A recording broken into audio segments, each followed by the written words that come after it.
বাচ্চা জন্মের পর 40 দিন পর্যন্ত বাচ্চাকে একা ঘরে রাখা হয় না। ইসলামের দৃষ্টিতে এটা কতটুকু যুক্তিযুক্ত জানতে চাই।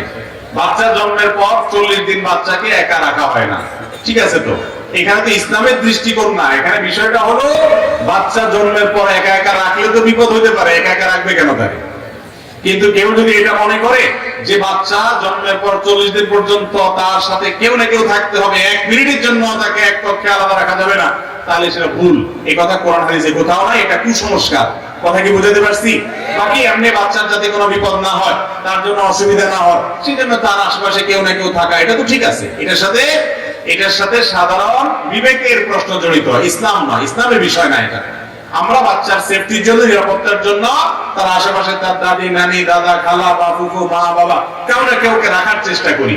বাকি কেউ না কেউ থাকতেই হবে, 1 সেকেন্ডের জন্য সরা যাবে না 40 দিন পর্যন্ত, এমন কোনো কথা কোরআন হাদিসে নাই।